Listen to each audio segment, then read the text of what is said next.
20 minutes to 8 o'clock on 99 FM. It's time for us to go on our daily grind, our Royal Hustle this morning with our Namibian Royal Hustler interview.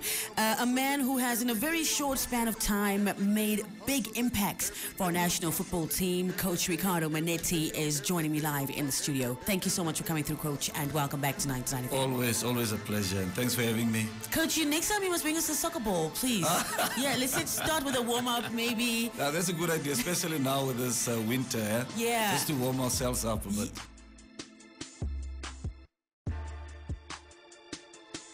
I'm just a normal boy from Kommersdal.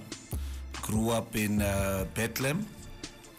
Went to school at what we call in Afrikaans Emagrief. I think it's more familiar. And then high school, Yala Duplessis. Used to be an athlete before I played football. Yeah, so only at high school then I started really to fall in love with football.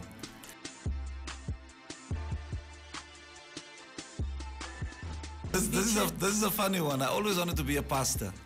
For real? Imagine that. Yeah, I wanted to be a pastor, and I never skipped or missed Sunday school or any church service. I was always in church, and if I wasn't in church, even like we would have a match on Sunday, let's say 1 o'clock, 2 o'clock, I would be in church, and then from church, or the team would come pick me up at church, and then straight away to the football field. So that was basically school, church, the football field. So that was, I wasn't thinking about becoming a doctor or engineer. It was never my thing. Not to say that I didn't do well at school, but my passion was just basically church and football.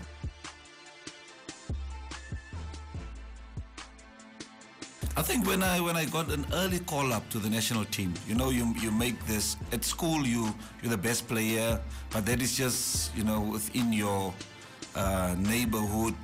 Then it still doesn't ring a bell. But when I got that call up at age 16, then I said, oh, listen, I can do this thing. Although it was not a very cool introduction to international football, but you know, it was quite harsh, and so that actually got me thinking, I can do something with this game, and that's how it started.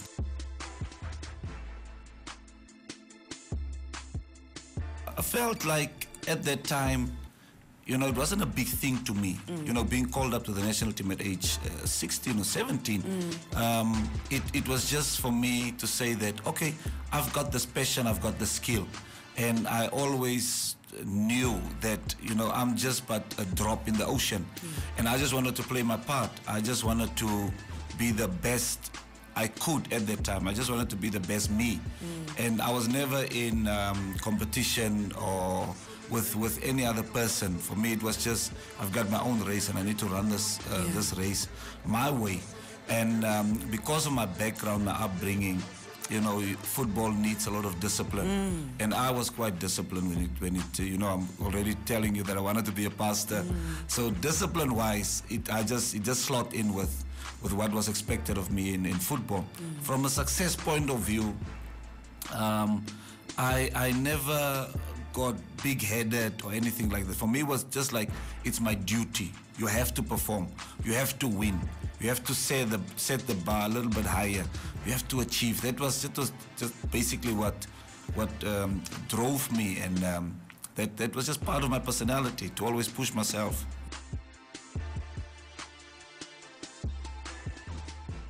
You know, first of all, I think when it comes to a coaching career at a national team, I was the longest serving coach, or one of the longest serving coaches since independence.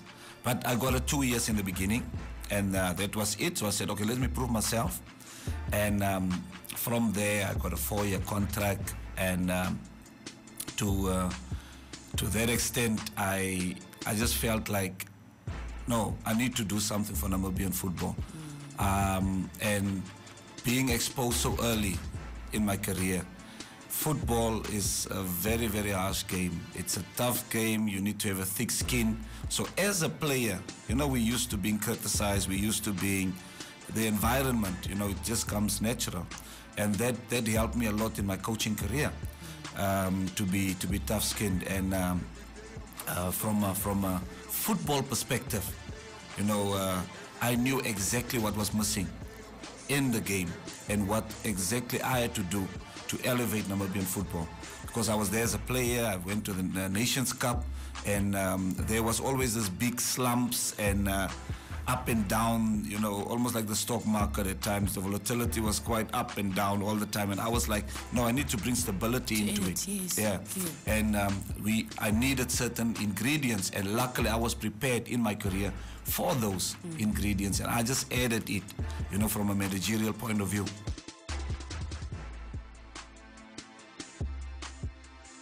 Very good question, and the viewers there on social media, the ones listening, the young boys, the parents, they always are obsessed with skill. I'm not. Sorry to disappoint some. You know, during our period, myself, Ronnie, Colin, the coaches, we used to look at the mentality of a player. So the attitude, how strong character-wise is this player? Can he take pressure? Can he stand the heat? Can he take the heat? Can we put him in the kitchen? And you know, or is he just but an ice cream player that he looks good, skillful, but when you turn on the heat, he starts melting. So that was always the first one that we looked at, you know, the first characteristic. And then we go to the other aspects, the skill, the technical ability, or what we call skill, the tactical ability, the understanding of the game. But first and foremost, the mentality. Is he on time? Can he manage himself? Is he a man? Are we dealing here with an irresponsible boy? And I think most of the times we as coaches concentrate on that, on the other part, instead of saying we need to coach men. So if a boy is 16, 17, it's first and foremost the coach's responsibility to make him a man. Because a man has responsibility, and once a man understands, or that boy at 17, 18 understand that I have a huge responsibility, I'm playing for the national team, and the responsibility of 2.5 million people is on my shoulders, then he will understand that I need to come to training early. And then the rest is just mild stuff that you have to deal with.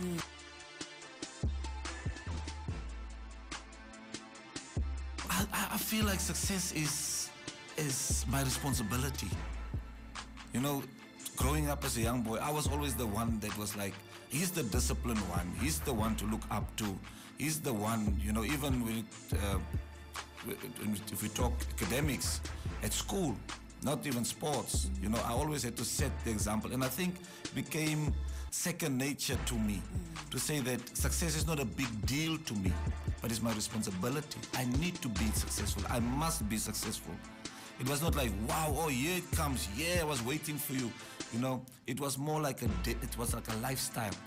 In anything that I was doing back in the day, it was always about, you know, doing the right thing and always be the best at what I was doing. So when I started with coaching, it was no different. Yes, you feel special, like when you lifted the COSAFA Cup, first time in the history of Namibian football.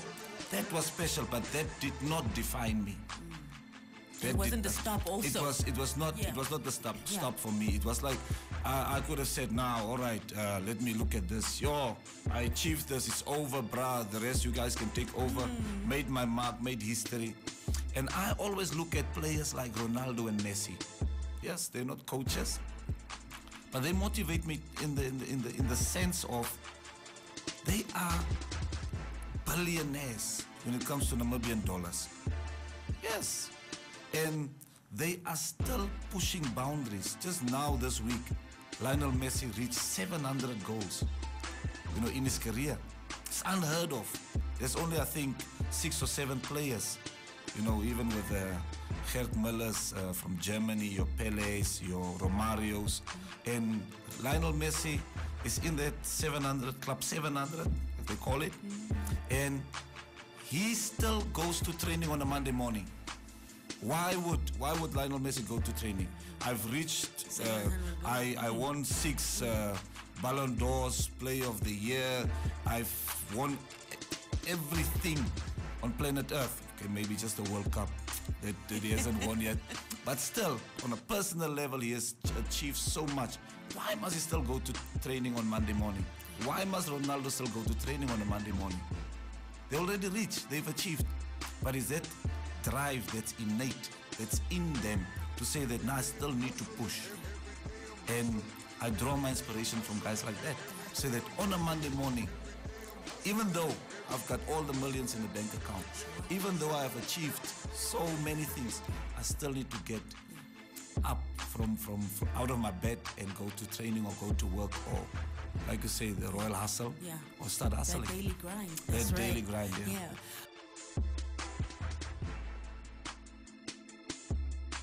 First thing is that even without COVID, there was no football. So there was this problem that, like they call themselves, the football politicians started fighting, and the game stopped last year already, way before COVID came. So now COVID is here. Restrictions were lifted recently. And I think for anyone else, like the academies, the boys in the youth teams, they're so excited to start. But it's still dark days for, if I can call it, our professionals, the senior players. The Premier League, the first division, second division, they haven't started, and it's not because of COVID. It's just because that things are not ironed out between or amongst the football leaders. So it's kind of a blessing in disguise with the whole COVID thing, because we still don't have our ducks in a row, locally. So COVID is just covering up the whole thing. So we're like, okay, COVID. But once COVID has gone and we are, we lift all the, restrictions and stuff, it's still going to take a couple of months, I think, before football can get, or football can start again.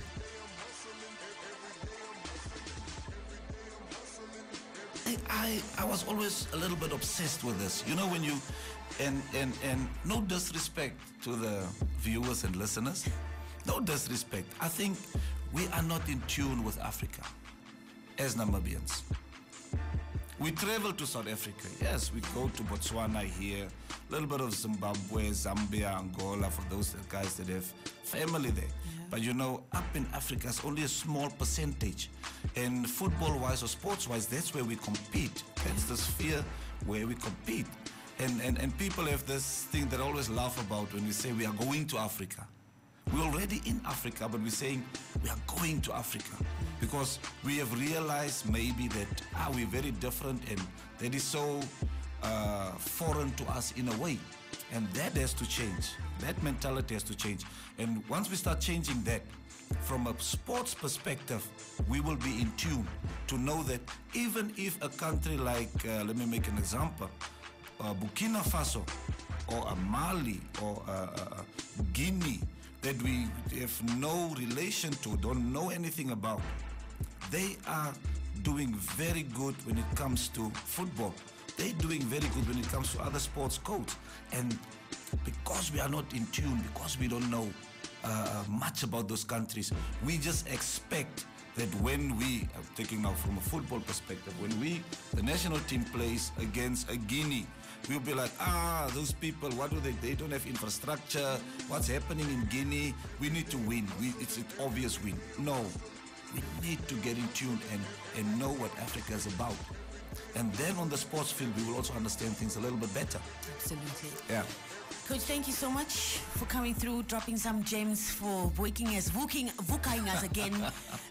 Because really, like, football really does unite people. Yeah. And you have, in the history of the Land of the Brave, impacted so many, the viewers, the guys that you interact with, and those that you help to mold as well. And we thank you for spending time and coming through and actually sharing with us your story. Always a pleasure. Yeah. There you have it for your Royal Hustler, your daily grind.